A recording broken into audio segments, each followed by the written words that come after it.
कार्तिक मास की शुक्ल पक्ष की पूर्णिमा तिथि को ही कार्तिक पूर्णिमा कहा जाता है। कार्तिक पूर्णिमा पर स्नान और दान को बहुत ही महत्वपूर्ण माना गया है।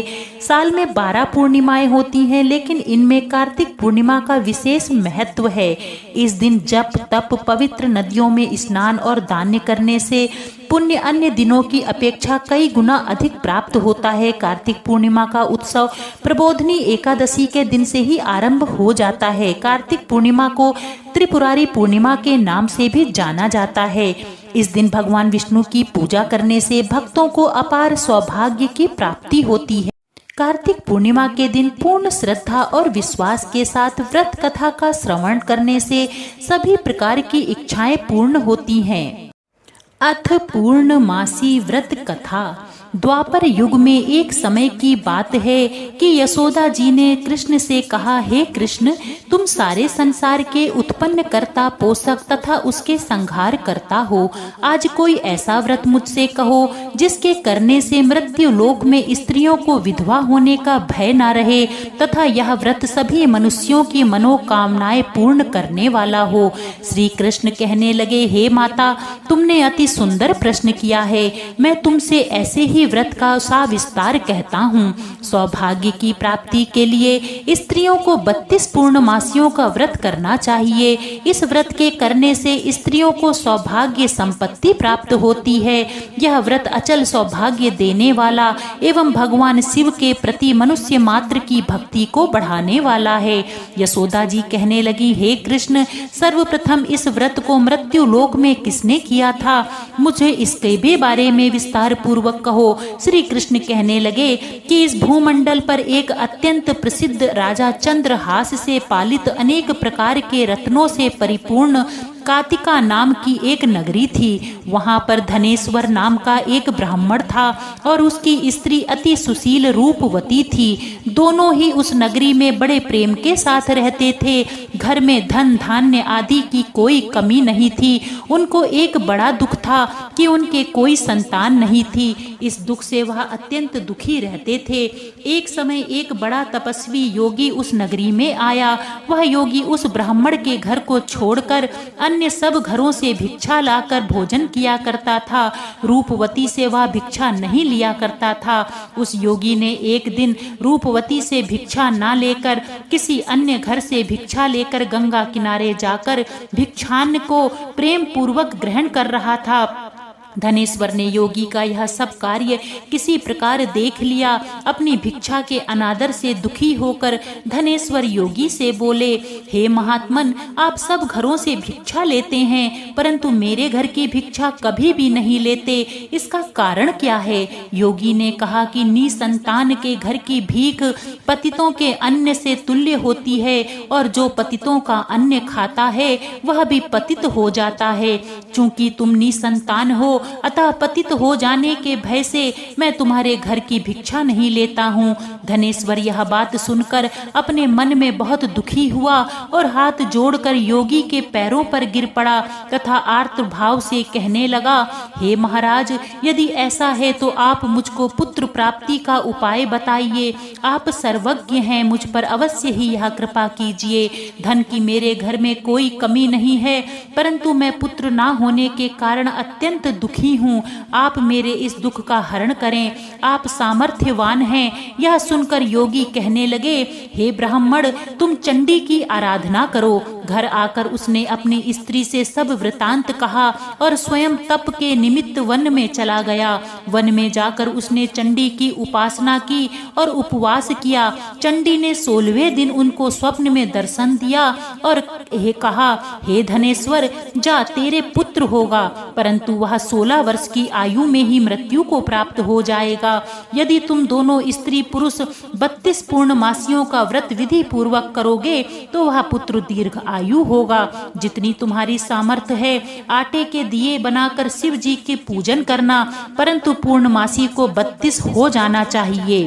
प्रातः काल होने पर इस स्थान के समीप ही तुम्हें एक आम का वृक्ष दिखाई देगा। उस पर तुम चढ़कर एक फल तोड़कर शीघ्र अपने घर को चले जाना, अपनी स्त्री से सब वृतांत कहना। ऋतु स्नान के पश्चात वह स्वच्छ होकर श्री शंकर जी का ध्यान करके उस फल को खा लेगी, तब भगवान शंकर की कृपा से उसको गर्भ ठहरेगा।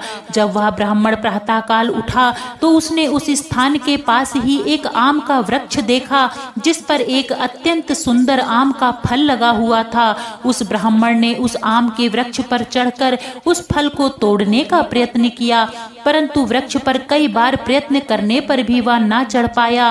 तब तो उस ब्राह्मण को बहुत चिंता हुई और विघ्न विनाशक श्री गणेश जी की वंदना करने लगा। हे दयानिधि, अपने भक्तों के विघ्नों का नाश करके उनके मंगल कार्य को करने वाले, दुष्टों का नाश करने वाले, रिद्धि सिद्धि के देने वाले, आप मुझ पर कृपा करके इतना बल दें कि मैं अपने मनोरथ को पूर्ण कर सकूं। इस प्रकार गणेश जी की प्रार्थना करने पर उनकी कृपा से धनेश्वर वृक्ष पर चढ़ गया और उसने एक अति सुंदर आम का फल देखा। उसने विचार किया कि जो वरदान से फल मिला था वह यह है और कोई फल दिखाई नहीं देता। उस धनेश्वर ब्राह्मण ने जल्दी से उस फल को तोड़कर अपनी स्त्री को ला कर दिया और उसकी स्त्री ने अपने पति के कथानुसार उस फल को खा लिया और वह गर्भवती हो गई। देवी जी की असीम कृपा से उसे एक अत्यंत सुंदर पुत्र प्राप्त हुआ, जिसका नाम उन्होंने देवीदास रखा। माता पिता के हर्ष और शोक के साथ वह बालक शुक्ल पक्ष के चंद्रमा की भांति अपने पिता के घर में बढ़ने लगा। भवानी की कृपा से वह बालक बहुत ही सुंदर, सुशील और विद्या पढ़ने में बहुत ही निपुण हो गया।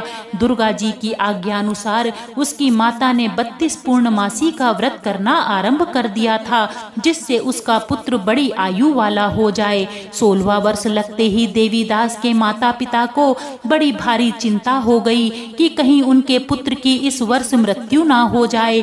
इसलिए उन्होंने अपने मन में विचार किया कि यदि यह दुर्घटना उनके सामने हो गई तो वह इसे कैसे सहन करेंगे।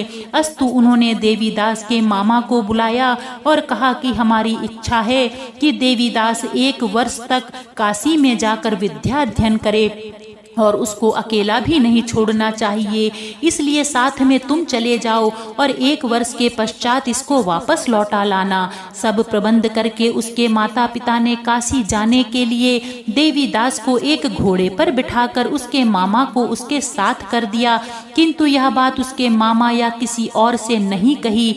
धनेश्वर ने सपत्नीक अपने पुत्र की मंगल कामना तथा दीर्घायु के लिए भगवती दुर्गा की आराधना और पूर्णमासियों का व्रत करना आरंभ कर दिया। इस प्रकार बराबर 32 पूर्णमासी का व्रत पूरा किया। कुछ समय पश्चात एक दिन वह दोनों मामा और भांजा मार्ग में रात्रि बिताने के लिए किसी ग्राम में ठहरे हुए थे। उस दिन उस गांव में एक ब्राह्मण की अत्यंत सुंदरी, सुशीला, विदुषी और गुणवती कन्या का विवाह होने वाला था। जिस धर्मशाला के अंदर वर और उसकी बारात ठहरी हुई थी, उसी धर्मशाला में देवीदास और उसके मामा भी ठहरे हुए थे।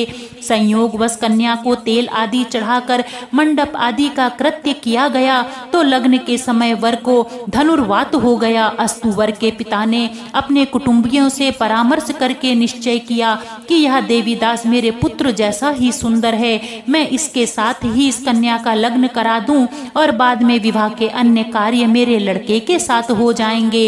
ऐसा सोचकर देवीदास के मामा से जाकर बोला कि थोड़ी देर के लिए अपने भांजे को हमें दे दो, जिससे विवाह के लग्न का सब कृत्य सुचारू रूप से हो सके। तब उसका मामा कहने लगा कि जो कुछ भी मधुपर्क आदि कन्यादान के समय वर को मिले वह सब हमें दे दिया जाए, तो मेरा भांजा इस बारात का दूल्हा बन जाएगा। यह बात वर के पिता ने स्वीकार कर ली और उसने अपना भांजा वर बनने के लिए भेज दिया और उसके साथ सब विवाह कार्य रात्रि में विधि पूर्वक संपन्न हो गए। पत्नी के साथ वह भोजन ना कर सका और अपने मन में सोचने लगा कि जाने यह किसकी स्त्री बनेगी। वह एकांत में इसी सोच में गर्म निश्वास छोड़ने लगा तथा उसकी आंखों से अश्रु बह उठे। तब वधू ने पूछा, क्या बात है, आप इतने उदासीन व दुखी क्यों हो रहे हैं? तब उसने सब बातें जो वर के पिता व उसके मामा में हुई थी उस कन्या को बतला दी। तब कन्या कहने लगी कि यह ब्रह्म विवाह के विपरीत हो कैसे सकता है। देव, ब्राह्मण और अग्नि के सामने मैंने आपको ही अपना पति बनाया है, इसलिए आप ही मेरे पति हैं। मैं आपकी ही पत्नी रहूंगी, किसी अन्य की कदापि नहीं। तब देवीदास ने कहा, ऐसा मत करो, क्योंकि मेरी आयु बहुत थोड़ी है। मेरे पश्चात आपकी क्या गति होगी, इन बातों को अच्छी तरह विचार लो। परंतु वह दृढ़ विचार वाली थी। बोली कि जो आपकी गति होगी वही मेरी गति होगी। हे स्वामी, आप उठिए और भोजन करिए, आप निश्चय ही भूखे होंगे। इसके बाद देवीदास और उसकी पत्नी दोनों ने भोजन किया तथा शेष रात्रि वे सोते रहे। प्रातःकाल देवीदास ने अपनी पत्नी को 3 नगों से जड़ी हुई एक अंगूठी दी, एक रुमाल दिया और बोला, हे प्रिय, इसे लो और संकेत समझकर स्थिर चित्त हो जाओ। मेरा मरण और जीवन जानने के लिए एक पुष्प वाटिका बना लो, उसमें सुगंधि वाली एक नव मल्लिका लगा दो, उसको प्रतिदिन जल से सींचा करो और आनंद के साथ खेलो कूदो तथा उत्सव मनाओ। जिस समय और जिस दिन मेरा प्राणांत होगा ये फूल सूख जाएंगे और जब ये फिर हरे हो जाएं तो जान लेना कि मैं अभी जीवित हूँ। यह बात निश्चय करके समझ लेना, इसमें कोई संशय नहीं है। यह समझा कर वह चला गया। प्रातःकाल होते ही वहां पर गाजे बाजे बजने लगे और जिस समय विवाह के कार्य समाप्त करने के लिए वर तथा सब बाराती मंडप में आए तो कन्या ने वर को भली प्रकार से देखकर अपने पिता से कहा, यह मेरा पति नहीं है, मेरा पति वही है जिसके साथ रात्रि में मेरा पाणी ग्रहण हुआ था, इसके साथ मेरा विवाह नहीं हुआ है। यदि यह वही है तो बताएं कि मैंने इसको क्या दिया। मधुपर्क और कन्यादान के समय जो मैंने भूषण आदि दिए थे उन्हें दिखाए तथा रात में मैंने क्या गुप्त बातें कही हैं वह सब भी सुनाए। पिता ने उसके कथानुसार वर को बुलवाया। कन्या की यह सब बातें सुनकर वह कहने लगा, मैं ऐसा कुछ नहीं जानता। इसके पश्चात लज्जित होकर वह अपना सा मुंह लेकर चला गया और सारी बारात भी अपमानित होकर वहां से लौट गई। भगवान श्री कृष्ण बोले, हे माता, इस प्रकार देवीदास काशी विद्या अध्ययन के लिए चला गया। जब कुछ समय बीत गया तो काल से प्रेरित होकर एक सर्प रात्रि के समय उसको डसने के लिए वहां पर आया। उस विषधर के प्रभाव से उसके शयन का स्थान चारों ओर से विष की ज्वाला से विषैला हो गया, परंतु व्रतराज के प्रभाव से उसको काटने ना पाया, क्योंकि पहले ही उसकी माता ने 32 पूर्णिमा का व्रत कर रखा था। इसके बाद मध्याह्न के समय स्वयं काल वहां पर आया और उसके शरीर से उसके प्राणों को निकालने का प्रयत्न करने लगा, जिससे वह मूर्छित होकर पृथ्वी पर गिर पड़ा। भगवान की कृपा से उसी समय पार्वती जी के साथ श्री शिव शंकर जी वहां पर आ गए। उसको मूर्छित दशा में देखकर पार्वती जी ने भगवान शंकर से प्रार्थना की कि हे महाराज, इस बालक की माता ने पहले 32 पूर्णिमा का व्रत किया था, जिसके प्रभाव से हे भगवान आप इसको प्राण दान दे दें। भवानी के कहने पर भक्तवत्सल भगवान श्री शिव जी ने उसको प्राण दान दे दिया। इस व्रत के प्रभाव से काल को भी पीछे हटना पड़ा और देवीदास स्वस्थ होकर बैठ गया। उधर उसकी स्त्री उसके काल की प्रतीक्षा किया करती थी। जब उसने देखा कि पुष्प वाटिका में पत्र पुष्प कुछ भी नहीं रहे तो उसको अत्यंत आश्चर्य हुआ और जब वह वैसे ही हरी भरी हो गई तो वह जान गई कि मेरा पति जीवित है। यह देखकर वह बहुत प्रसन्न मन से अपने पिता से कहने लगी, पिताजी मेरे पति जीवित हैं, आप उनको ढूंढिए। जब 16वां वर्ष व्यतीत हो गया तो देवीदास भी अपने मामा के साथ काशी से चल दिया। इधर उसे ससुर उसको ढूंढने के लिए अपने घर से जाने वाले ही थे कि वह दोनों मामा भांजा वहां पर आ गए। उनको आया देखकर उसका ससुर बड़ी प्रसन्नता के साथ उसे अपने घर में ले आया। उस समय नगर के निवासी भी वहां इकट्ठे हो गए और सबने निश्चय किया कि अवश्य ही इसी बालक के साथ इस कन्या का विवाह हुआ था। उस बालक को जब कन्या ने देखा तो पहचान लिया और कहा कि यही तो वह है जो संकेत करके गया था। तदुपरांत सभी कहने लगे कि भला हुआ जो यह आ गया और सब नगरवासियों ने आनंद मनाया। कुछ दिन देवीदास अपनी पत्नी और मामा के साथ अपने ससुर के घर से बहुत सा उपहार आदि लेकर अपने घर के लिए प्रस्थान करने लगा। जब वह अपने गांव के निकट आ गया तो कई लोगों ने उसको देखकर उसके माता पिता को पहले ही जाकर खबर दे दी कि तुम्हारा पुत्र देवीदास अपनी पत्नी और मामा के साथ आ रहा है। ऐसा समाचार सुनकर पहले तो उन्हें विश्वास ही नहीं हुआ, किंतु जब और लोगों ने भी आकर उनकी बात का समर्थन किया तो उनको बड़ा आश्चर्य हुआ। लेकिन थोड़ी देर में देवीदास ने आकर अपने माता पिता के चरणों में अपना सिर रखकर प्रणाम किया और उसकी पत्नी ने अपने सास ससुर के चरणों को स्पर्श किया तो माता पिता ने अपने पुत्र और पुत्र वधू को अपने हृदय से लगा लिया और दोनों की आंखों में प्रेमाश्रु बह चले। अपने पुत्र और पुत्र वधू के आने की खुशी में धनेश्वर ने बड़ा भारी उत्सव किया और ब्राह्मणों को भी बहुत सी दान दक्षिणा देकर प्रसन्न किया। श्री कृष्ण जी कहने लगे कि इस प्रकार धनेश्वर 32 पूर्णिमाओं के व्रत के प्रभाव से पुत्रवान हो गया। जो भी स्त्रियां इस व्रत को करती हैं वे जन्म जन्मांतर में वैधव्य का दुख नहीं भोगती और सदैव सौभाग्यवती रहती हैं। यह मेरा वचन है, इसमें कोई संदेह नहीं मानना।